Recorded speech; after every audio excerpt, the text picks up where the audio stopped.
Boa noite a todos. Hoje estamos recebendo o nosso companheiro Marcelo Neto. Estamos no mês de outubro, hoje é dia 8, e esse mês é o mês de celebração dos 5 anos da nossa casa, do Maymaker Whitlam Society. Então, nós vamos fazer uma breve apresentação do nosso companheiro Marcelo Neto. Em seguida, o Paulo vai cantar música da nossa benfeitora, leva o nome da casa. Depois, vamos seguir para a página inicial com o Alain, oração, e passar a palavra para o Marcelo, que hoje vai conversar conosco sobre o tema espiritualidade e cura. O Marcelo, ele é engenheiro mecânico e reside nos Estados Unidos desde 1997. Atualmente, ocupa a posição de vice-presidente da Federação Espírita da Flórida e do Conscious Living Spiritist Group, do qual é um dos fundadores. É presidente também da Leal Publisher, que é uma editora dedicada à tradução e distribuição das obras do Centro Espírita Caminho da Redenção, Mansão do Caminho. Ele é também presidente da FEB Publisher, que é o braço editorial da Federação Espírita Brasileira aqui no continente norte-americano. E é com muito carinho que o Marcelo está participando hoje conosco, aceitou esse convite e vai nos trazer as suas reflexões, as suas histórias, né, Marcelo? Obrigada. Vamos lá, então, com o Paulo, dando abertura.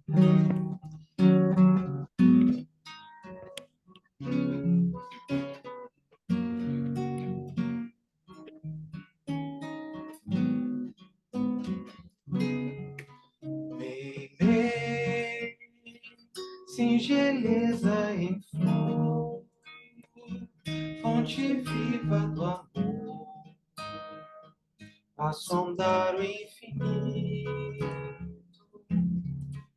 a levar consigo onde for a paz do Criador, a todo mundo aflito. Nome da infância desvalida, alívio da alma ferida, poejando pela escuridão, abelha a entregar o seu mel lá das flores do céu a cada coração. Abelha a entregar o seu mel lá das flores do céu a cada coração.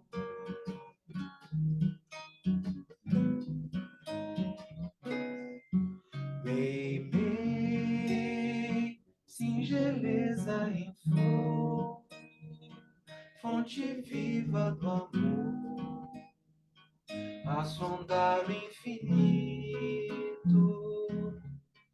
a levar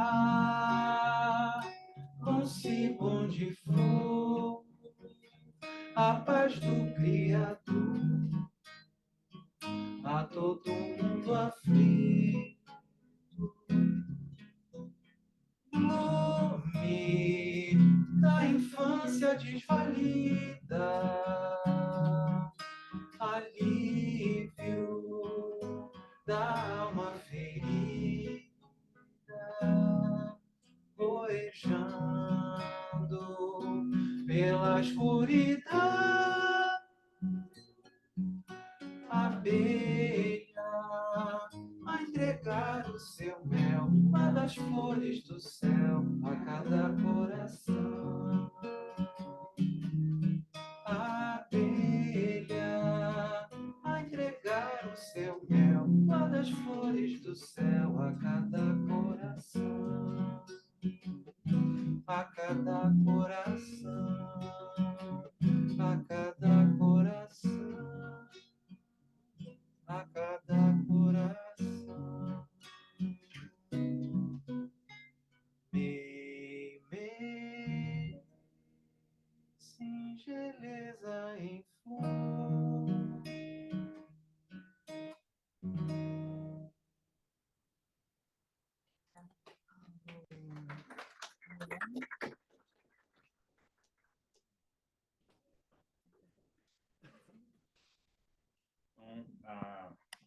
Vou ler aqui a página no livro Vinha de Luz, Chico Xavier, do Espírito Emmanuel. A mensagem 157, o remédio salutar. Confessai as vossas culpas uns aos outros, e orai uns pelos outros, para que sareis. Tiago, capítulo 5, versículo 16.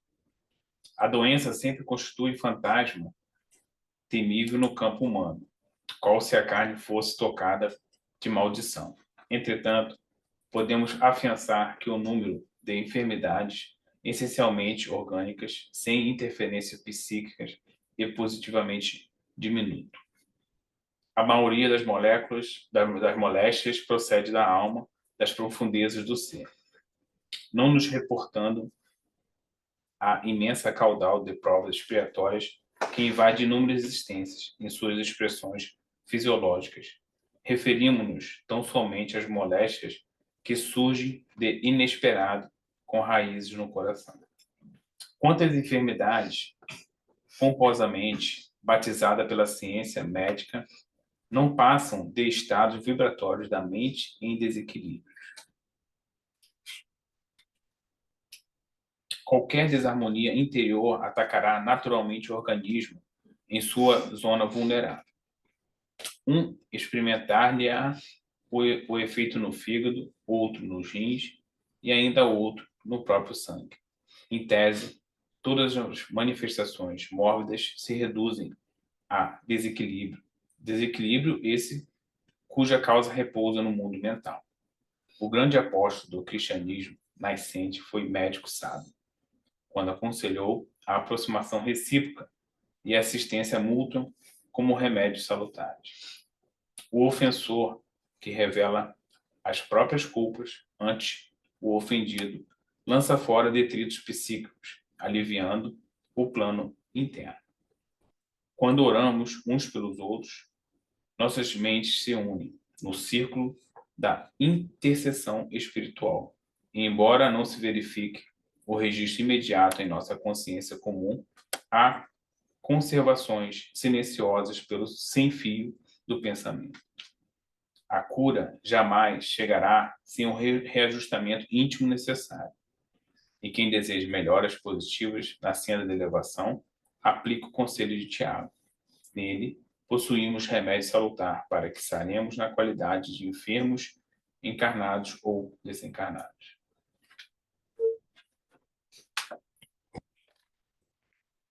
Então, vamos orar nesse instante, elevando os nossos pensamentos, nos colocando numa posição receptiva para as mensagens que durante esse estudo, essa noite, iremos receber através do nosso companheiro Marcelo.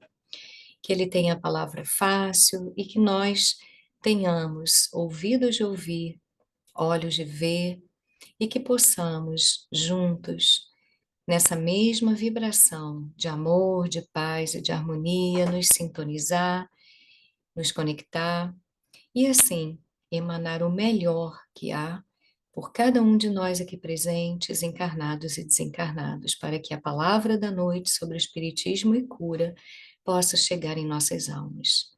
Obrigada, Senhor, Senhor da vida, obrigada eternamente por tudo que nos é dado, oferecido a cada instante. Obrigada, que assim seja. Que assim seja. Graças a Deus. E Marcelo, a palavra é sua. Muito obrigado, Aline. Muito obrigado a todos que nos escutam nesta noite de celebração de 5 anos desta casa que leva um nome muito significativo da nossa querida Meimei, a nossa Blandina no mundo espiritual. Eu fico muito honrado e muito feliz escutando, tendo a oportunidade de aqui estar com vocês, escutando as músicas que antecederam a fala da nossa Aline, os comentários da leitura e o violão muito bem tocado. De certa forma, eu me emocionei um pouquinho. Com certeza, as presenças espirituais que, de uma forma muito sutil, sem violência, nos envolvem de uma forma tão terna, tão materna, talvez, como a nossa Meimei, nos trazendo um colo de mãe, um colo de amiga, um colo de espiritualidade. Nesses dias tão loucos que nós encontramos, nestes momentos de guerra, onde a natureza da brutalidade humana supera ainda as questões relacionadas à espiritualidade. Me lembro de uma fala de Emmanuel, logo no começo da obra Nosso Lar, quando ele se dirige a André Luiz, falando de fato, o mundo precisa de espiritualidade e espiritismo, mas muito mais de espiritualismo, melhor dizendo, e espiritismo, mas muito mais de espiritualidade, essa vivência íntima, para que a gente possa introjetando o divino dentro de cada um de nós, auxiliados por esta ferramenta poderosa que é a doutrina dos espíritos, perceber que todos nós fomos criados para motivos muito maiores do que estas condições ainda tão nefastas que vive ainda a nossa humanidade. E a tecnologia, sem dúvida, tem ganhado asas inimagináveis, espalhadas por todos os cantos da Terra. Quem poderia imaginar, tão pouco tempo, nós tenhamos uma quantidade de equipamentos tecnológicos, inteligência artificial que pode ser utilizada para o bem ou para o mal. Veja que todas as questões morais são a base de tudo que se cria do ponto de vista tecnológico. E toda esta ciência, toda esta tecnologia, sem dúvida, vai nos ensejar a grandes avanços, mas o homem ainda se encontra com níveis de insatisfação, de frustração, de medo e de muita incerteza e muitos vazios existenciais. Nós vivemos, talvez, uma época sui generis, a época do ter, a época do poder, do exibir-se, do desfrutar nas redes sociais. Estão ainda muito distantes da era do ser, para que a gente possa perceber quem eu sou. Será que eu sou ainda essas questões relacionadas ao ego que se mostra de uma forma tão patente, tão latente nas redes sociais, nas minhas atitudes? Ou será que eu já estou minimamente conscientizado de que eu sou um ser criado por Deus para varar a eternidade com a minha imortalidade, na busca da felicidade plena e do divino?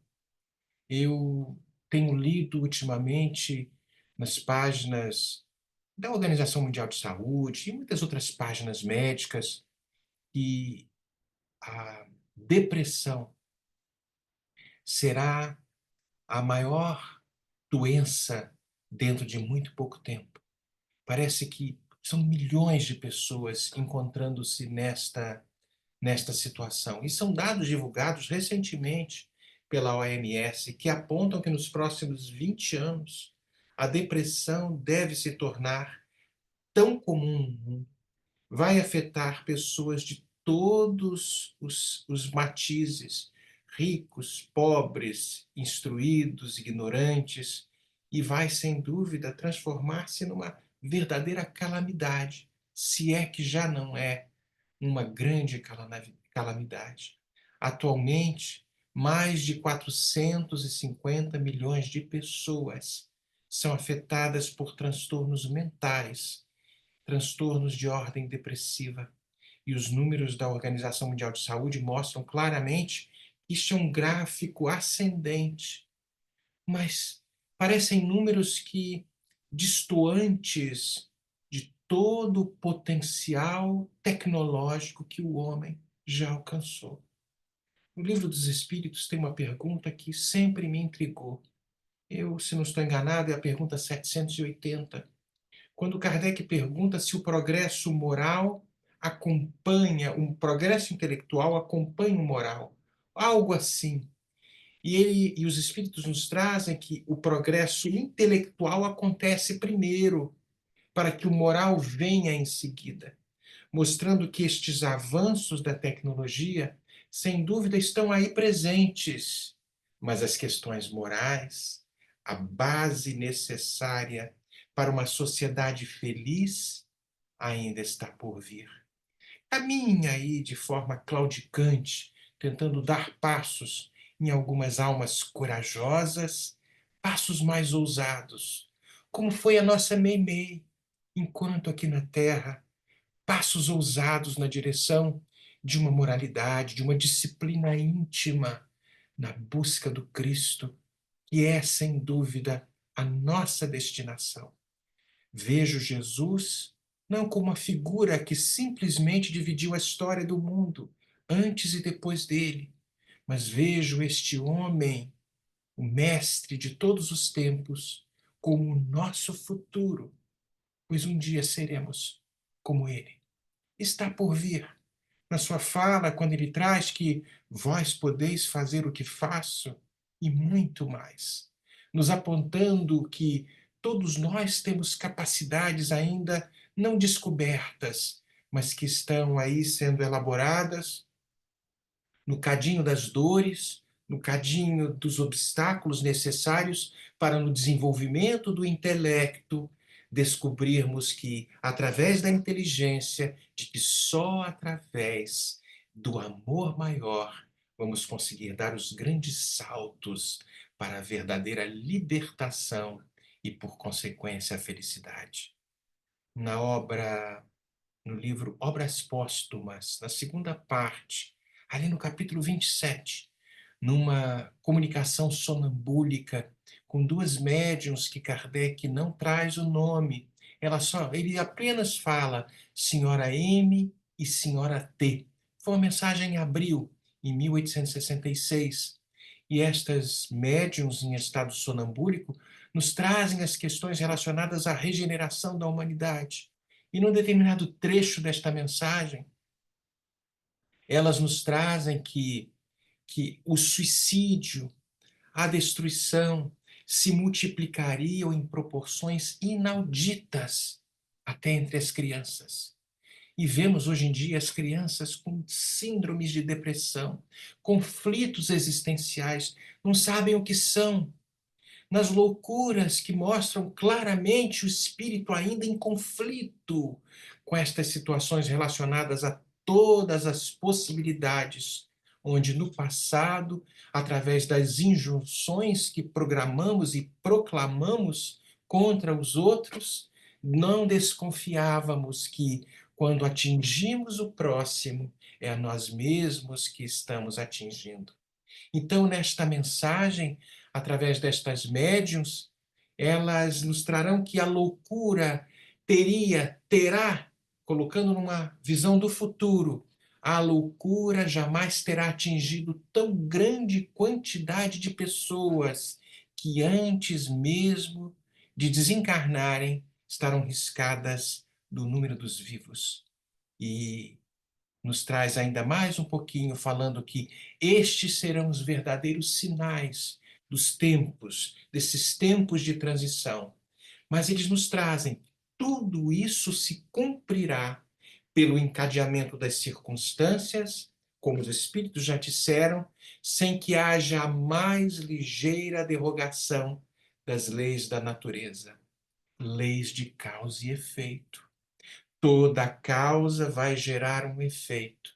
E se as dores, as loucuras que estamos experimentando fazem parte do cenário da nossa terra, significa dizer que estas mesmas injunções, as mesmas loucuras, foram deflagradas, foram proporcionadas por uma massa imensa de almas ainda muito ligadas às questões do intelecto, mas tão distantes ainda das questões morais. Joana de Ângeles, numa obra muito bonita chamado Dias Gloriosos, através da psicografia do nosso Divaldo Pereira Franco, vai nos falar a respeito da enfermidade das almas. Joana, ali no capítulo 6, vai falar das questões do cérebro humano, este conjunto de estruturas neuronais ainda muito pouco conhecidas dos especialistas, mesmo dos homens mais acadêmicos, dos médicos mais renomados e dos cientistas. A estrutura cerebral é, sem dúvida, ainda muito desconhecida, mas é, de uma certa forma, o decodificador dos nossos pensamentos, das nossas ações, e vão naturalmente imprimir no corpo físico o resultado de, muitas vezes, as situações que programamos de forma escusa, ainda muito distantes do conhecimento do ser divino que todos nós somos. Desta forma, ele é este mesmo cérebro, o centro de comando de toda a organização somática.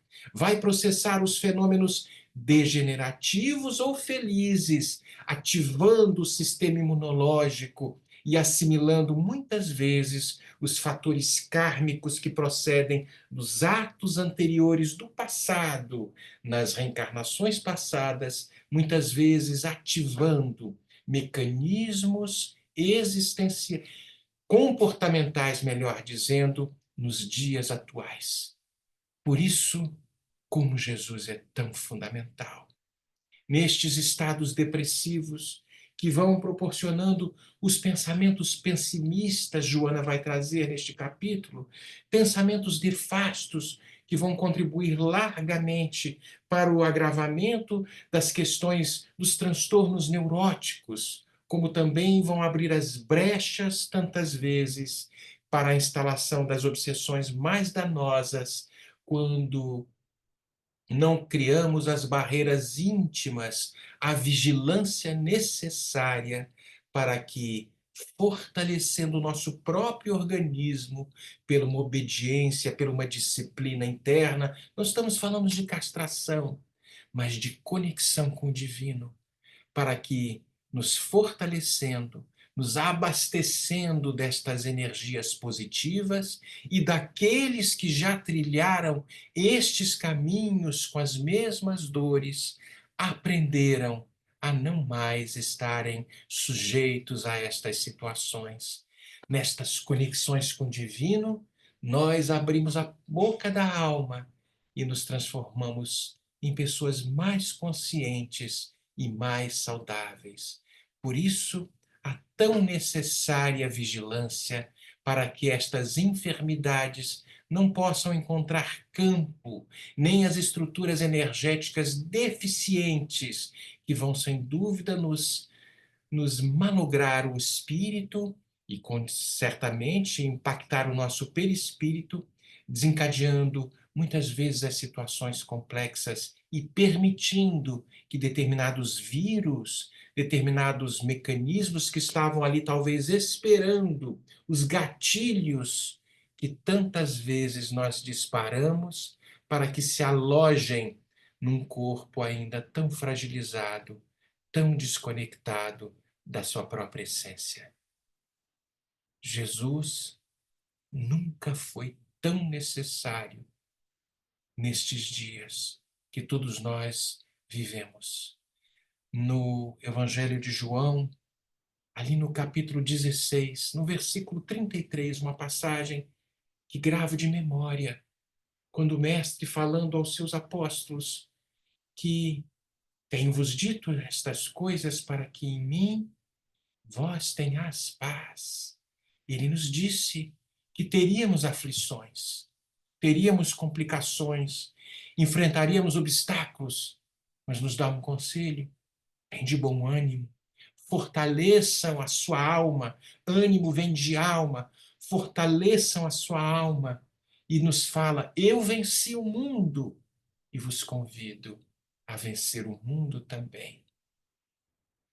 Mas muitas vezes, nas nossas negligências, nos nossos descaminhos, nós empreendemos uma injunção descoordenada, totalmente distanciada desta estrada que nos levaria a uma plenitude, a uma paz. e que nos bate à porta? A dor. Falamos nisso, acredito, numa palestra, numa conversa que tivemos na outra vez que estivemos aqui.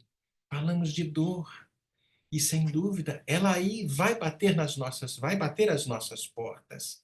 Mas a dor é uma lei de equilíbrio, de educação, e todos nós, de uma forma ou outra, sofremos as questões relacionadas à dor. Uma obra belíssima que merece ser lida, relida e estudada. O problema do ser, do destino e da dor, quando Leon Denis nos vai falar desta dor que, ao mesmo tempo, ela é uma alavanca que nos tira da posição de conforto e nos faz olhar o mundo de uma forma diferente. E esta dor vai tomar mais tempo ou menos tempo, de acordo com a nossa coragem de olhar para dentro e vencermos os obstáculos que ainda existem dentro de nós, fazendo sintonia com aqueles que foram muitas vezes as nossas vítimas, que potencializam esses sentimentos de culpa nas situações de simbiose entre todos aqueles que fizeram parte do nosso convívio. Mas a história do mundo não é outra coisa senão a consagração do espírito humano que conseguiu superar-se com coragem, apesar da dor. Esta dor que é uma sinfonia, de uma certa forma, que vai acordar os corações, aqueles que ainda se encontram na horizontalidade, para dar uma volta por cima. Como diz a música, levanta, sacode a poeira, dá a volta por cima e tenhamos coragem de ultrapassar esses obstáculos. Esta vida, muitas vezes dolorosa, e o mesmo Leon Denis vai nos falar, que é como se fosse uma espécie de alambique, onde vão se destilando todas as nossas emoções, vão se destilando as almas ainda atormentadas, para que possam um dia encontrar no divino a verdadeira saúde, a plenitude, e entendendo que cada um de nós que sofremos, experimentando esta experiência comum a todos, independente da situação, ignorantes, instruídos, ricos ou pobres, nenhum de nós possa se julgar isento dela e jamais praticar um mal ao próximo, porque a dor, ela alcança a toda a humanidade. É a asa enviada ao espírito humano, asa enviada à alma ainda escravizada na carne, que vai ajudar a nos elevar aos mais altos cimos.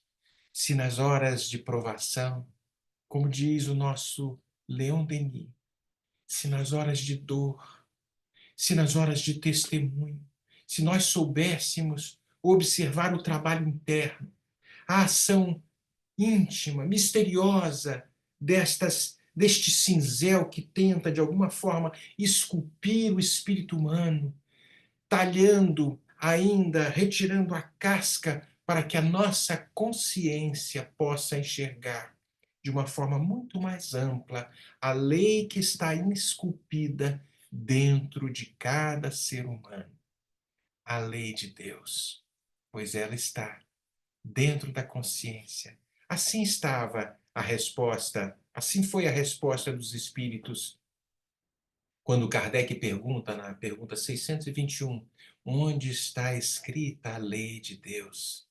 E eles nos trazem na consciência.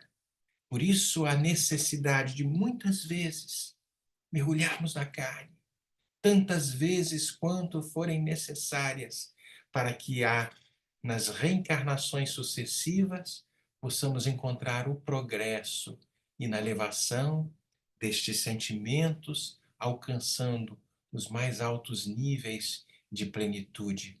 Por isso que, como é que nós poderíamos, talvez aqui, esses dias de dor, esses dias de loucura, como as crenças, como o materialismo, o ateísmo poderia consolar alguém De maneira alguma. É por isso que, através destas doutrinas poderosas que nos trazem a certeza do porvir, de que a alma, sem dúvida, irá emergir, irá levantar das situações mais difíceis e principalmente com as explicações lúcidas que o Consolador prometido, que é a doutrina dos Espíritos, nos trazendo as explicações do porquê da dor, de onde viemos, para onde estamos indo, porquê desses obstáculos todos, numa linguagem lúcida, convidando ao nosso racional, porque ainda somos muito intelectivos e pouco emotivos, mas convidando, talvez neste primeiro momento, os nossos escaninhos intelectuais para fazer uma espécie de raporte e conexões com esta racionalidade, percebendo que toda ação irá gerar uma reação, e se eu pratico o bem, com certeza irei colher o bem. Se eu pratico o mal, eu naturalmente irei colher o mal. Não importa se nesta vida somos pessoas boníssimas, temos um histórico, e que a providência divina nos apaga a memória para que a gente possa, aos poucos, aprender a amar, apesar das situações obstaculizantes. Na obra Evolução em Dois Mundos, bem ali no capítulo 18, André Luiz, através da psicografia do nosso Chico, no capítulo 18, ele vai falar da evolução do amor, e nos traz que é importante nós reconhecermos que à medida que nós nos afastamos da animalidade, nós começamos a perceber as dimensões mais elevadas do amor. E André Luiz nos fala que há aqueles que já aprenderam a amar com Deus e por isso já se verticalizaram nesta virtude. Mas há aqueles ainda que estão nas questões das paixões, nos rastejamentos, nas questões dos desejos simplesmente carnais e transformando as suas vontades e muitas vezes em escravidão. Ainda encontram-se na horizontalidade dos sentimentos mais inferiores e ainda não conseguiram enxergar a destinação que a todos está programada. A alma, então, vai adquirir a plenitude à medida que, passo a passo, o nosso desenvolvimento moral vai ganhando espaço dentro da própria nossa forma de caminhar pela vida. E o amor passa, sem dúvida, a ser muito mais forte. Não um amor circunstancial, um amor mais amplo. Nós temos aí as experiências do amor fraternal, o amor maternal de uma mãe por um filho, por uma filha, o amor filial de um filho por um pai, por uma mãe, o amor entre os irmãos, o amor fraterno, os amores circunstanciais. Mas tudo isso são estágios para que a gente possa se encontrar um dia amando incondicionalmente. Eu simplesmente amo. Eu simplesmente estou conectado com a fonte parental que me criou, Deus. E aí, talvez, fazendo uma ponte com o que Emmanuel nos traz na obra Nosso Lar, quando ele conversa com André Luiz, falando, sim, espiritismo e espiritualismo são muito importantes, mas a espiritualidade, sem dúvida, este sentimento íntimo, sem dúvida, é o que vai nos trazer a verdadeira, um centro, um equilíbrio, e vai nos proporcionar, sem dúvida, uma verdadeira cura. Jesus passou tão pouco tempo na Terra, e naqueles 3 anos de pregação, nos trouxe mensagens tão belas, tão lúcidas, tão nobres. No Evangelho de Mateus, no capítulo 5, vai nos falar das bem-aventuranças, como se fosse uma pequena escada que vai crescendo, passo a passo, ganhando expressão, nos convidando a novas posturas de mansuetude, de misericórdia, de justiça, de pureza, de pacificadores, não só de pacíficos, mas de pacificadores. Por isso, nessa escada que vai sem dúvida demorar algum tempo, um pouco mais, um pouco menos, vai depender de cada um de nós termos a coragem de vencer não lá fora, pois o mundo de hoje nos convida a vencer lá fora. Sem dúvida é importante. Não estamos aqui falando que vamos ficar um Francisco de Assis, embora eu seja e sejamos todos apaixonados por este santo, que, da minha concepção, foi o maior êmulo de Jesus. Mas o mundo que vivemos exige trabalho, exige progresso, como o progresso está nas leis naturais, exige disciplina para vencer este homem fera que ainda se encontra dentro da gente. Mas exige ainda, precisamos, melhor dizendo, de aprender a amar um pouco mais. Talvez esse amor em movimento, esse amor caridade, que é a benevolência para com todos, a indulgência para com as imperfeições alheias e um perdão muito mais amplo de todas as ofensas.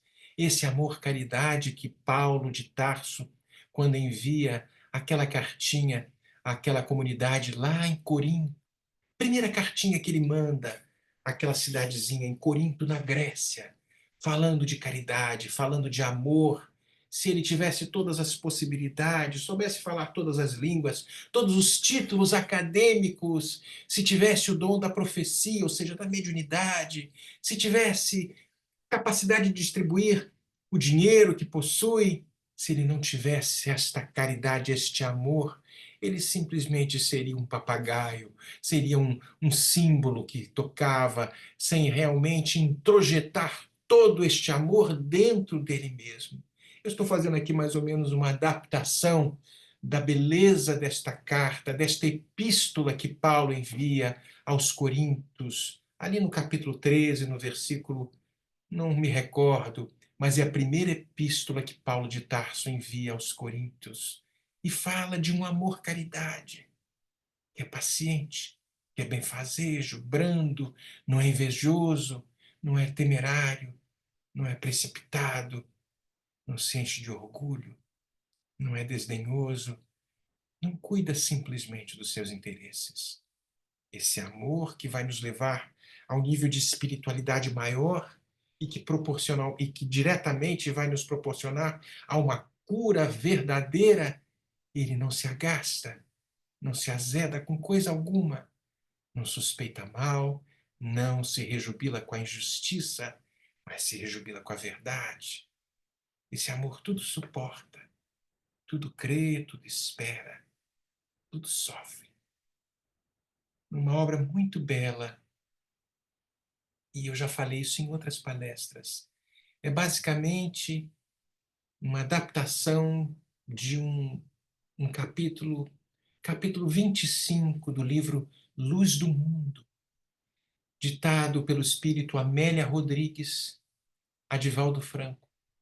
E nesta obra, no capítulo 25, onde ele fala da a cura real, vai nos trazer o diálogo entre duas moças, Lavínia, uma patrícia romana, e Miriam, uma judia, que era uma dama de companhia de Lavínia. E a conversa se dá de uma forma muito bela. Miriam foi trazida para ser uma espécie de dama de companhia de Lavínia. Ela era paralítica, mas era exímia tocadora, com uma voz belíssima dos instrumentos. E o seu pai, querendo auxiliar a sua filha, Lavínia, aquela patrícia romana, de uma certa forma, importa esta dama de companhia e a traz da região da Galileia para Roma, bem no coração do mundo, daqueles tempos de 2000 anos. E a conversa se dá mais ou menos desta forma. Quando a nossa Miriam se dirige a Lavínia e fala: Ah, minha querida Lavínia, os cristãos constituem um grupo tão cordato, incapazes de desordem, incapazes de respeitarem qualquer coisa na natureza. Amam a verdade, Lavínia. Obedecem às leis, colaborando eficazmente com elas. A Miriam leva um susto e fala: como é que você conhece essa turma, esses cristãos? Meu Deus, isso me surpreende, Miriam. Você vive na nossa casa como hóspede honrada. Meus pais te trouxeram aqui. Nunca imaginei que você privasse da companhia destes cristãos. E a nossa Lavínia colocou aí de uma forma assim pejorativa. E aí Lavínia e a Miriam vai e fala: ah, minha querida Lavínia, a senhora não compreende. Não, eu compreendo que a senhora ainda tem estas ressalvas, mas é muito difícil eu explicar para a senhora como são estes cristãos. A verdade, porém, é que eu afirmo com toda certeza, eles são pessoas maravilhosas. Eles não sacrificam os deuses romanos, como vocês não sacrificam, trazem as oferendas aos deuses romanos e fazem as oferendas. Não, de maneira alguma. Eles veneram ao Senhor Jesus, este que é o nosso irmão maior, este que foi o emissário do único Deus, um Deus de amor, que é o Deus de toda a terra. E aí a nossa Lavínia fala: tu me espantas, Miriam. Parece que você é cristã. E Lavínia fala, e a Miriam fala: se pareço, senhora, eu gostaria de falar um pouco mais deste homem chamado Jesus. Mas você nunca me falou, Miriam. Nunca me falou deste homem. A senhora nunca me perguntou. O que, o que eu posso falar deste homem? Eu sei que ele mudou a minha vida completamente. Mas quando é que você o conheceu? Quando você o conheceu, você era paralítica, certo? Sim, eu estava ainda paralítica. E aí eu fui conduzida à sua presença. Mas eu vejo, ele não te curou. Continua você aí paralítica? Não, minha senhora. Ele não curou o meu corpo, é verdade. Não o meu corpo. Escute, nobre Lavínia. Deixa eu te falar. Eu ouvi falar de Jesus quando os sonhos da minha juventude me ofertavam a esperança, o entusiasmo de um dia estar curada. Corriam nas minhas veias aquelas energias e eu pensava encontrar neste homem uma cura imediata, como muitos foram curados por ele. Muitos foram curados por ele. Diziam que o Rabi, ao simplesmente olhar, tirava as ulcerações, as lepras, tocava, estendia as mãos e as pessoas levantavam como que de mágica. E eu fui levada por um conhecido a estar com ele. Supliquei para que ali estivesse. E diante dele, ele me olhou de uma forma terna e todas as carnes do meu corpo tremiam. E ele me perguntou: que queres que eu te faça, minha filha? Eu respondi sem pestanejar: eu quero voltar a andar, Senhor. Eu quero voltar a andar. A expressão do seu rosto, aqueles olhos transparentes, olhos claros, transparentes, penetrando na minha face, nas minhas esperanças, lá dentro de tristeza, buscando a cura. Ele disse, fitou-me de uma forma muito terna e falou: ah, minha filha, andar não é o mais importante na vida. Vou te dar algo muito mais valioso. Vou te dar paz. Eu confesso que eu não entendi. Eu não entendi aquilo, mas quando ele falou: vou te dar algo muito mais importante, vou te dar paz, uma energia começou a me ricochetear por dentro, me envolver de tal forma. Eu confesso que naquele momento algo começou a modificar-se dentro de mim. Mas, Miriam, você nunca se levantou de uma cama? Nunca aconteceu algo diferente? Eu vejo que você está exatamente igual quando o papai te trouxe daquela região para estar aqui comigo. Lavínia, por muito tempo eu pensei a mesma coisa. Por que aquele homem não me curou? Conheci paralíticos outros, que ele restituiu os movimentos, cegos, surdos, mudos, endemoniados, que se recuperaram simplesmente por ele olhar. Por que não eu? Por que não eu recebi a cura do meu corpo? Mas foi somente a lição do tempo, a lição da paciência, a lição da resignação, que me fez verdadeiramente compreender este homem chamado Jesus. À medida que se passavam os meses, os anos, aqueles beneficiários das suas ações, das suas curas, da sua compaixão, muitos deles voltaram a se enfermar. Muitos deles até morreram. Outros, após a saúde, desertaram dos deveres para com a família, para com a sociedade, se acumpliciando nos males, nas infelicidades mais danosas. Parece que não perceberam a misericórdia de acréscimo que ali havia sido ofertada, numa tentativa de mostrar ao indivíduo de que a cura do corpo não é a mais importante. Eu, Lavínia, continuava paralítica, é verdade, mas, paulatinamente, eu fui sendo possuída por uma paz incomparável. Fui dominada de uma forma inexplicável por uma alegria de viver, amando mais. Transformei minha vida, minha dor, em sorrisos para os mais infelizes do que eu. A minha aflição, agora percebendo-se mais resignada, me ensinava em silêncio conforto, esperança, quando tantos outros não souberam, mesmo recebendo a cura do corpo, não souberam agradecer sequer.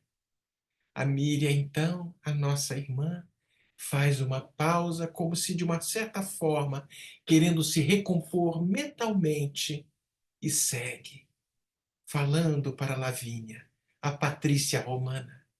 Aqueles olhos, Lavínia, aqueles olhos doces, aqueles olhos como águas claras do mar, pareciam fitar-me com uma voz incomparável, mesmo depois da sua partida. Eu nunca mais deixei de ouvir Jesus dentro de mim. É certo, ele partiu, o crucificaram. Eu percebi que aqueles seriam dias mais difíceis para toda a humanidade, mas percebi ali, eu não estava curada do corpo, mas estava curada da alma. A lição de nossa Miriam para nossa Lavínia nos traz a verdadeira cura, a necessidade de uma espiritualização, uma espiritualidade, uma introjeção para dentro de si mesmo, trazendo como no Evangelho segundo o Espiritismo, quando fala da dor, a resignação, a obediência e a resignação.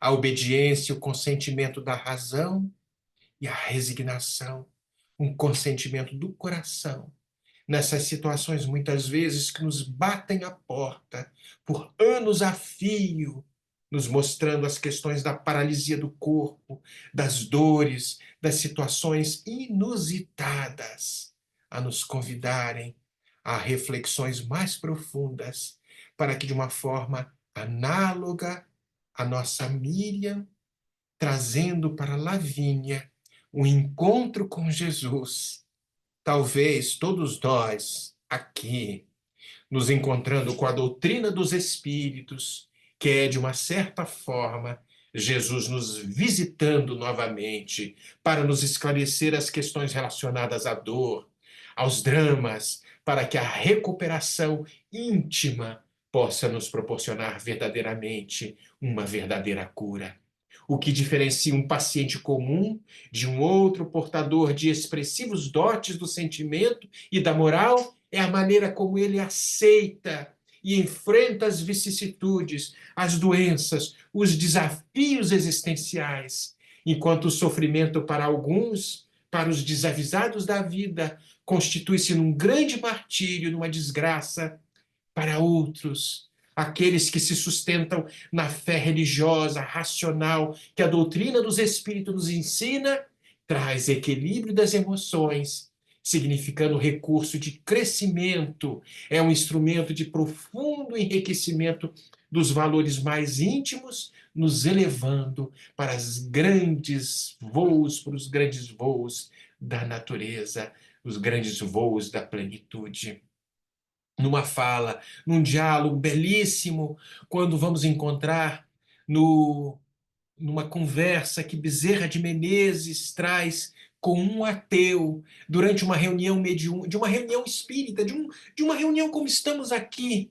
Um participante intervém, Bezerra, e fala: peço licença para uma breve intervenção pessoal. E ele segue: Bezerra, continua ateu, continua materialista, e não simplesmente por mim, mas os meus colegas. Eu venho aqui convidá-lo para um debate público, porque o materialismo já descobriu tantas loucuras, tantos charlatões e uma lista imensa de médiuns fraudulentos, ilusionistas, que operam em nome destes poderes imaginários, daqueles que fazem as mais complicadas situações. E aí, este materialista, que era um conhecido de Bezerra, ali sentado na reunião, convida Bezerra para este debate, para este confronte público.